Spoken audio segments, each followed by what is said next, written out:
오늘부터 사회적 거리두기가 다시 강화되면서 대선 후보들도 당분간 대면 유세를 최소화할 예정입니다.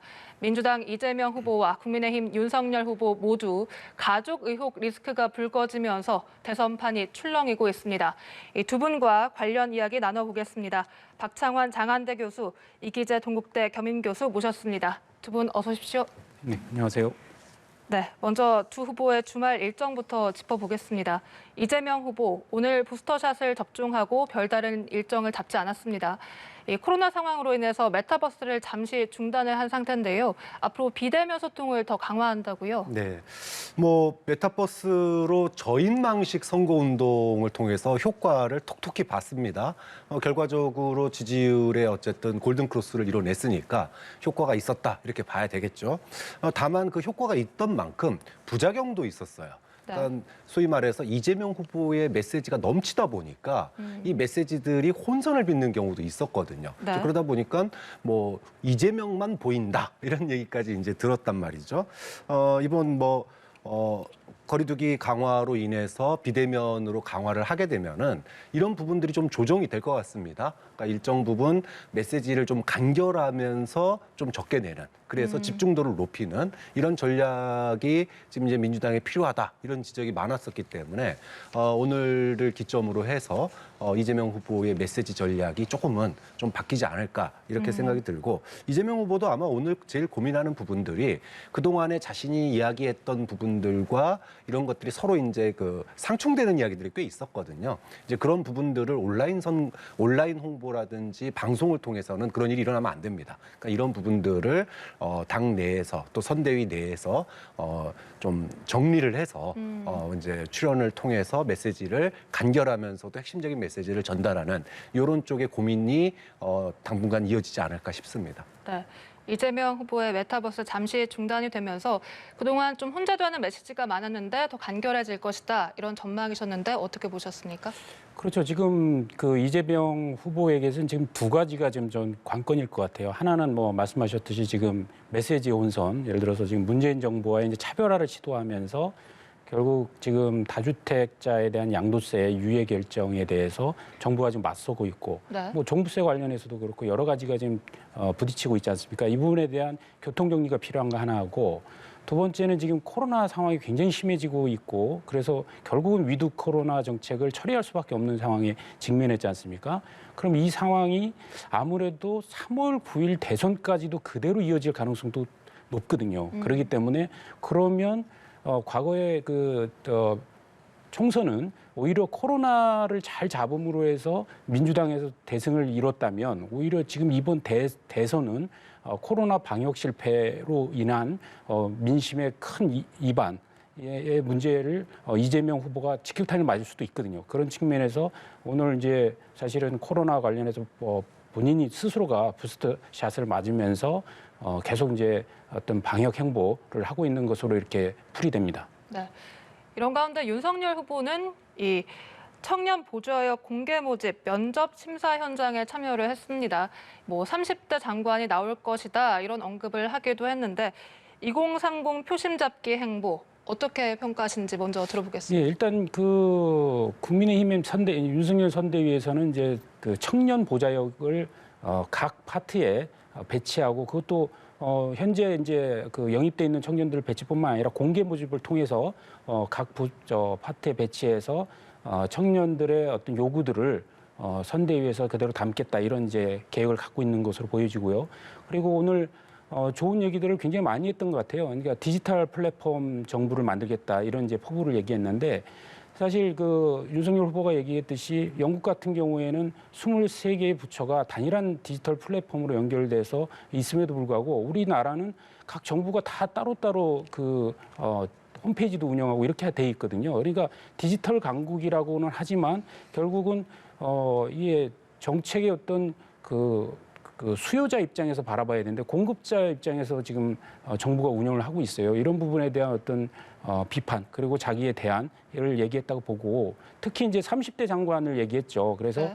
앞으로 우리 대한민국에서도 30대가 나올 수 있도록, 장관이 나올 수 있도록 각 부처에 젊은 청년들을 대거 자리를 주고 포진시키겠다 이런 뜻으로 좀 풀이되고, 저는 굉장히 잘하고 있다고 봅니다. 왜냐하면 지금 국회뿐만 아니라 정부에서도 이제는 세대 간의 대결이 굉장히 크거든요. 그러니까 세대 간 어떤 그 대립 양상이 크기 때문에 청년 세대들의 의견이 반영되는 국정이 굉장히 중요해요. 예를 들어서 연금 같은 것도 그렇지 않습니까? 연금 개혁을 안 했을 때는 이게 다 미래 세대가 청년들이 부담해야 되는 것이고, 또 국가의 부채와 관련해서도 계속 부채를 유발했을 때 이건 다 청년들이 갚아야 되는 거고, 또 일자리와 관련해서도 지금 정년 연장이 화두이긴 한데 정년 연장을 했을 때 청년 세대들의 또 일자리가 또 줄어가거든요. 이러기 때문에 모든 국정에 청년들의 의견을 반영해야 하겠다, 이런 취지는 굉장히 청년들한테 공감대를 얻을 것으로 예상합니다. 네, 사실 2030 세대 표심 잡기는 이재명 후보도 많은 공을 들이고 있지 않습니까? 이번 2차 영입 인재에서 고3 학생을 영입해서 주목을 받기도 했었죠. 네, 사실 이제 우리가 디지털 시대의 전환에 대해서 뭐 4차 산업혁명이니 수많은 이야기들을 했었습니다. 근데 이게 이제 코로나 시국이 되면서 굉장히 가속화되는 면이 있는 것 같아요. 이거는 뭐 윤석열 후보뿐만이 아니고 모든 후보들이 다 지금 이제 시대의 변화를 반영하고 있다. 청년 장관 이야기는 사실 뭐 이재명 후보도 그렇고, 그 다음에 심상정 후보도 그렇고, 뭐 안철수 후보도 그렇고 다 이야기하고 있습니다. 그 다음에 디지털 플랫폼 정부를 이제 윤석열 후보가 얘기했다면은 이재명 후보 같은 경우에는 뭐 디지털 100만 인재 양성, 그 다음에 네. 디지털 뭐 대전환 뭐 이런 얘기를 또 하고 있단 말이에요. 자, 그렇게 놓고 보면 다음 정부에서는 이렇게 뭔가 디지털화되고, 그다음에 그 디지털에 적합한 인재가 조금 더 정부 체계에 많이 이제 참여를 하겠구나. 이거는 누가 대통령이 되더라도 시대의 변화에 따른 흐름이라고 보거든요. 그렇다면은 오늘 뉴스를 보시는, 이 소식을 접하시는 분들은 다음 향후 이제 정책의 흐름이 디지털 정부, 디지털 우대, 그다음에 그에 따른 어떤 청년들의 참여 확대, 이런 부분들이 앞으로 시대의 변화로 될 것이다라고 하는 걸 염두에 두고 이번 대선을 바라보는 것도 굉장히 재미있는 포인트가 될 것 같습니다. 네, 이제 대선까지 딱 82일이 남았는데 지금 대선판에서 가장 두 후보 모두에게 가족 리스크가 대두를 하면서 비전이나 이런 정책보다는 가족 리스크 관련 공방이 지리하게 이어지고 있습니다. 두 분께서는 이 지금 대선 전국 어떻게 평가하십니까? 그동안에 선대위 리스크가 있었고요. 네. 또 영입 인사 리스크가 있었습니다. 양 캠프 모두 다 있었어요. 근데 이제 이번 주 지난 한 주는 뭐 가족 리스크가 휩쓸었다 해도 과언이 아닙니다. 네. 뭐 사실 있는 뭐 김건희 씨나 또는 이제 이재명 후보 장남이나 가족을 바꿀 수는 없어요. 이미 터진 문제입니다. 자, 그러면 이 터진 문제가 후보들의 지지율에 악영향을 끼치는 건 너무나 당연한 거예요. 끼칠 수밖에 없다고 봅니다. 네. 다만 이 악영향을 얼마나 최소화하느냐는 후보의 역량이고 대응 방식이라고 생각해요. 자, 그런 점에서 국민들이 참 뽑을 사람이 없다라고 하는 탄식이 나오는 상황에서 그나마 국민들의 상처를 더 위로해주고 조금이라도 좀 덜 아프게 해주는 사람이 누구냐. 이게 저는 굉장히 중요한 관전 포인트가 됐는데 일단 1차전에서는 이재명 후보가 조금 더 발빠르게 대응했다, 이렇게 평가를 하고, 상대적으로 윤석열 후보는 좀 우왕좌왕한 모습을 보였거든요. 좀 그런 점에 있어서 뭐 앞으로 이제 또 후속적인 의혹이 얼마나 더 나오는데도 영향을 끼치겠지만 일단 위기가 닥쳤을 때 그 위기에 대응하는 위기 대응 능력이라고 그러죠. 위기 관리 능력에 있어서는 이재명 후보가 좀 더 이번 주에 점수를 좀 얻지 않았느냐. 사실 그게 지금 지지율에서 골든 크로스가 일부 나타나는 것도 바로 이런 그 가족 리스크가 영향을 미쳤기 때문이고, 그에 대한 후보의 대응을 보고 국민들이 판단한 측면도 있다고 보거든요. 좀 그런 점에서 앞으로 한 2, 3주 정도는 가족 리스크가 지지율에 큰 영향을 미칠 수 있다, 이렇게 봅니다. 네, 이렇게 논란이나 의혹이 터졌을 때 그것에 대응하는 태도나 이 방법 등을 국민들이 지켜보는데, 그것에 관해서는 이번에 이재명 후보의 대응이 더 나았다라는 평가하셨는데요. 그렇죠. 그러니까 어떤 후보든지 사실 뭐 깨끗하면 좋겠지만, 사실 본인뿐만 아니라 가족들까지 전부 다 이렇게 관리가 잘 되어 있기는 사실 현실적으로 어렵거든요. 물론 이제 그 과오에 대한 이제 크고 작음의 차이는 있겠습니다만 그런 측면에서 보면은 인간이 완벽할 수 없기 때문에 흠결이 있고 그것에 대해서 어떤 선거 과정에서는 당연히 드러나게 됩니다. 그리고 자기의 장점을 드러내는 것보다 남을 공격하는 게 훨씬 더 캠페인에 쉽기 때문에 이게 네거티브 선거의 유혹을 뿌리치기가 어려운 것이거든요. 그럼 이제 그런 것에 직면했을 때 그 후보가 어떻게 그러한 상황에 대처하느냐 이게 굉장히 중요합니다. 왜냐하면 그 리스크는 가족의 리스크지만 그거에 대처하는 것은 후보의 자질이거든요. 그래서 국민들은 그걸 다 보고 있습니다. 그렇기 때문에 이번에 사실 이재명 후보가 아들의 어떤 그 도박 문제에 대해서 신속한 사과를 한 건 굉장히 잘했다 이런 생각이 들고요. 물론 아직 끝난 건 아닙니다. 그래서 후속적으로 나올 텐데 그거에 대해서 또 어떻게 처신하는지를 국민이 지켜볼 것이고 그런 점에서 보면 윤석열 후보가 굉장히 그 억울해하면 그 감정을 표출하거나 혹은 그 어떤 적절해 보이지 않는다는 어떤 김건희 씨의 어떤 사과에 대해서 이제 이야기를 하면서 좀 약간 관조적인 입장에서의 이제 평가 이런 것들이 국민의 감정선을 좀 건드렸지 않느냐 이런 생각이 들고 그건 아직 끝난 이슈가 아니기 때문에 계속 지금 당분간 살아 움직이는 이 이슈에 대해서 후보들이 어떻게 대응할 거냐 이 태도 점수가 크게 영향을 미칠 것이다 이렇게 봅니다. 네, 이 이재명 후보 아들과 관련된 추가적인 의혹, 그러니까 성매매 의혹이 제기가 되면서 이재명 후보는 아들이 하지 않았다고 했다, 이를 믿을 수밖에 없다 이렇게 언급을 했는데 앞으로 어떻게 대응을 해야 된다고 보십니까? 뭐 원칙적으로 이재명 후보가 이제 사과를 한 거지 않습니까? 그렇기 때문에 저는 원칙적으로 대응하는 게 맞다고 봐요.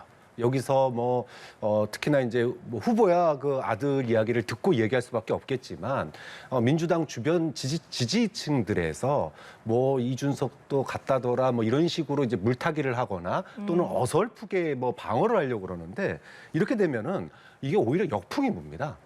국민들이 그걸 다 알아요. 네. 좀 그런 측면에서 잘못한 건 잘못했다라고 후보가 깔끔하게 사과했고 무엇을 어떻게 할 것인지까지 얘기했습니다. 심지어 치료받게 하겠다까지도 얘기했고 그리고 조사를 통해서 뭐 처벌을 받는다면 또 그렇게까지 대응하겠다까지 얘기를 했단 말이에요. 자, 이런 문제에 대해서 후보가 이렇게 나섰는데 주변의 지지층들이 거기다 물타기하고 뭐 야당 대표가 어떻고 뭐 그거는 뭐 온라인 게임이었고 이렇게 얘기를 하면 오히려 이재명 후보의 진정성을 깎아먹는 일이다. 좀 그런 점에서 이재명 후보가 원칙적으로 이 국민들 앞에 딱 밝힌 대로 가족 문제에 대해서도 대응하는 게 일관성이 있고 또 국민들에게 앞으로 국정 운영을 잘 하겠구나라고 하는 이미지를 줄 수 있기 때문에 저는 원칙적 대응하는 게 맞다고 봅니다. 원칙적 대응이 맞다. 사실 여야 모두 이렇게 네거티브 공세가 이어지면서 여야 모두 양쪽에서 다 이것이 기획 공작이다라는 말이 나오기도 했거든요. 윤석열 후보는 본인이 그렇게 말을 하기도 했고 이런 대응은 어떻게 보십니까? 우선 저렇게 터져 나오면 일차적으로 뭐 이게 공작이 아니냐 기획이다 이렇게 직접적 대답을 할 수 있겠죠. 그런데 그거는 그 후보나 그 캠프 그러니까 선대위에서 할 수 있는 이야기가 아닙니다. 그거는 본인들 스스로 자신의 정책과 비전을 드러내면서 국민들에게 다가가야 하고 또 상대 후보가 진영에서 얘기하거나 언론에서 검증 차원에서 드러내는 부분에 대해서는 그걸 인정하고 사실을 해명하고 더 적극적으로 어떤 사과와 혹은 개선점에 대해서 국민들에게 인정받도록 노력해야지 그걸 뭐 공작이다 이런 식으로 상호 비판을 지금 국민의힘이나 민주당이나 지금 대응 태도가 거의 비슷하거든요. 저는 그런 식으로는 국민들의 지지를 받기 어렵다고 보고요. 저는 이재명 후보 아들 건도 역시 지금은 이제 도박건에서 지금 이제 성매매 건으로 지금 이미 이제 좀 전환이 되고 있는데 이재명 후보는 지금 아들이 그렇게 얘기하니까 안 했다고 하니까 믿을 수밖에 없다 이렇게 얘기를 하는데 그게 지금 어쨌든 이재명 후보의 아들이 썼던 기록 그 글들이 뭐 한 200여 건 남아 있다는 거 아닙니까? 그러니까 거기에 내용을 보면 제가 이렇게 내용을 봐도 이거는 그 업소에 방문하지 않았다라고 믿기 어렵다라는 를 이제 볼 수가 있는데 그러다 보니까 이제 좀 추가적인 해명이 필요하다. 아무튼 그걸 당연히 이제 국민의힘에서 요구할 것이고 그런 거에 대해서 저는 적극적으로 응해야 된다 이렇게 생각을 합니다. 네. 한편 윤석열 후보는 어제 이 부인과 관련 의혹에 대해서 사흘 만에 공식 사과를 했습니다. A4 용지 한 장을 가져와서 사과를 하고 기자들의 질문은 받지 않았습니다. 민주당에서는 억제 사과다 이렇게 비판을 하던데요.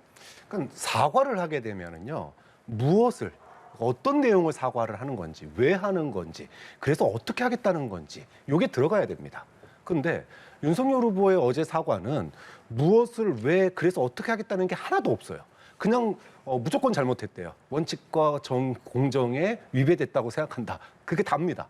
자, 그러면 도대체 무엇? 그러니까 허위 기재한, 소위 말해서 이력서에 거짓말 쓴 내용이라고 하는 부분들도 이걸 인정하는지 인정 안 하는지도 지금 얘기하지 않았고, 그다음에 갑자기 입장이 왜 바뀌었는지도 얘기하지 않았고, 그래서 그럼 앞으로 예를 들어 이재명 후보 같은 경우에는 아들 치료받겠다, 조사받게 하겠다라고 얘기했잖아요. 그러면 김건희 씨에 대해서 앞으로 어떻게 하겠다라는 건지 내용도 없습니다. 이걸 어떻게 사과로 볼 것이냐. 즉 진정성에 이제 논란이 나오는 거예요. 제가 지난 일주일간의 가족 리스크에서 윤석열 후보의 대응이 잘못됐다라고 얘기했던 거는 네. 윤석열 후보가 대선 후보까지 올 수 있었던 가장 큰 힘은 조국 사태였습니다. 그런데 동양대 표창장과 거의 유사한 느낌을 주는 이 김건희 씨의 문제에 대해서 무엇을 어떻게 왜가 빠진 그런 사과가 과연 진정성 있는 사과냐. 그리고 국민들이 그러면 후보의 공정의 가치는 도대체 어떻게 믿을 수 있느냐라고 하는 물음표가 지난 일주일 동안 달렸거든요. 그래서 밀린 듯이 어쩔 수 없이 사과를 했는데 사과의 내용도 굉장히 부실했단 말이에요. 좀 그런 점에서 후보가 이제 뭐 저는 이번 주말 동안 조금 더 정제돼서 좀 윤석열 후보가 이 문제에 대해서 접근할 필요가 있다. 좀 더 고민할 필요가 있다라고 봅니다. 네. 그러니까 많은 분들이 궁금해하시는 것이 윤석열 후보의 사과가 논란 그 자체에 대한 사과냐 아니면 부인의 허위 이력을 인정을 하고 그 인정한 부분에 대한 사과냐 헷갈리는 것 같습니다. 윤석열 후보는 오늘 뭐 그에 대한 부분 노코멘트다 이렇게 답을 했더라고요. 그러니까 논란에 대한 사과죠, 명확하게. 윤석열 후보가 이야기했던 거는 시간이 필요하다, 확인이 필요하다. 확인을 해야 이제 뭐 어떤 그게 뭐 허위인지 뭐 혹은 뭐 과장인지 뭐 사과할 범위와 내용 수준이 결정되지 않겠습니까? 그런 면에서 조금 시간이 필요하다고 얘기는 했는데 그러나 이제 그러다 보니까 여론은 더 악화되고 국민들은 이제 더 그래서 이제 결국은 이제 국민 정서를 얘기하시면서 결국 그때까지 기다릴 수가 없기 때문에 이 상황 자체에 대해서 사과하는 것이다라고 이양수 수석 대변인 얘기를 했거든요. 그래서 저는 그 말에 대해서는 좀 그 일리는 있다 이렇게 생각이 들어요. 왜냐하면 사과를 하는 것은 당연히 신속해야 되고 겸손하게 모든 것을 조건 없이 토달지 말고 해야 하지만 동시에 사과를 하면서 뭘 사과하는지에 대한 명확한 건 있어야 되지 않습니까? 그런 네. 측면에서 볼 때는 지금 김건희 씨의 어떤 여러 가지 그 경력이라든가 수상 실적이라든가 이런 부분에 대해서 의혹 제기들이 쭉 있는데 이 부분이 다 허위인지 어느 부분적으로 허위인지에 대해서 정리할 시간이 좀 필요하다라는 측면 저는 그 부분을 우리가 인정해 줄 부분을 인정해야 된다 생각해요. 왜냐면 그리고 오늘 이제 모 월간지에서 보도가 나왔는데 그동안 민주당에서 얘기했던 이제 허위 경력 부분에 대해서 이것은 민주당이 얘기한 것이 잘못됐고 팩트는 이렇다라는 것이 나와서 예를 들면은 중학교 뭐 미술 실습 선생님을 했던 것에 대해서도 교생 당시에 교육청에서는 자료가 없다라고 해서 이걸 허위라고 민주당이 주장했었는데 이제 숙명여대 이제 시스템 이제에서 발견했다라고 해서 이제 그걸 공개했고 그리고 서울대 경영학과에서 이제 석사를 했다는 부분에 대해서도 학위 증명서를 첨부해서 경영학과라는 것이 명시돼 있었고 6개월이 아니라 2년의 정확한 정식적인 이제 코스웍을 했다라는 걸 이제 밝혔거든요. 그렇듯이 지금 수많이 제기되고 있는 여러 가지 의혹들에 대해서 사실과 사실이 아닌 것, 그다음에 과장된 것, 그분 스스로 얘기했듯이 돋보이려는 욕심으로 했던 부분 이런 것들을 이제 정리해서 그 사과를 제대로 해야 된다라는 측면이 있기 때문에 지금 상황에 대해서 사과를 한 것이고 정확한 사과는 조금 시간이 걸리지 않겠나 이런 생각을 합니다. 네, 뭐 이번 가족 관련 리스크로 가장 큰 피해를 보는 건 아마 유권자들일 것 같습니다. 역대 대선에서 이렇게까지 양강 후보들 모두에게 뭐 아내라든지 아들이라든지 의혹이 나온 적이 있었는지, 이 사법적으로 이렇게 리스크가 있었던 적이 있었는지 유권자들은 어떻게 받아들여야 될까요?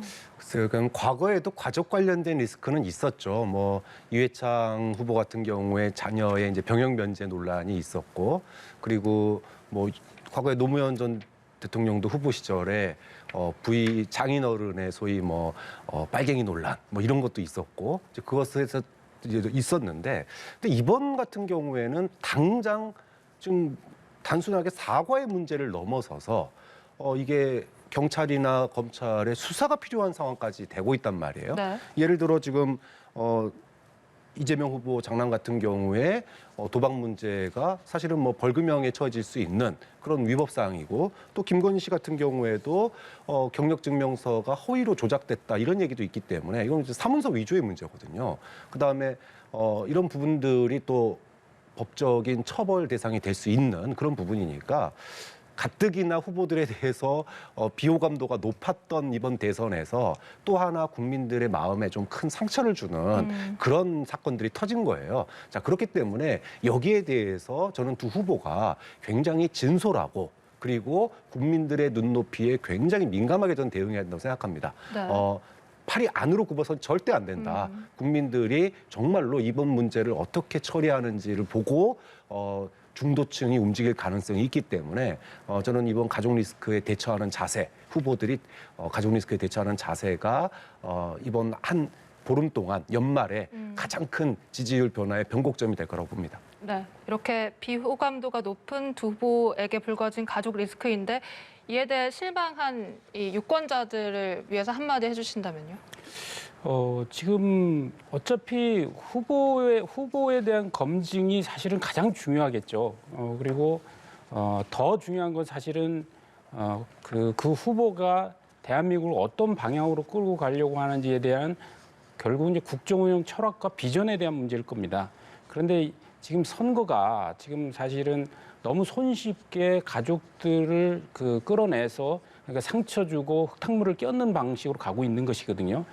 그렇다고 해서 이게 검증이 필요하지 않다 이런 것도 아닙니다. 어느 정도 검증은 해야 되고 드러내야 되고 그러나 이 방향이 빨리 가족들에 대한 리스크를 털고 그리고 본인 후보에 대한 검증을 들어가고 더 나아가서 정책 대결로 갈 수 있도록 우리가 좀 여야 할 것 없이 양 당의 대선 주자들 그리고 선대위 관계자들이 국민들을 좀 더 실망시키지 않고 올바른 방향으로 갈 수 있도록 캠페인 활동을 했으면 좋겠습니다. 네, 알겠습니다.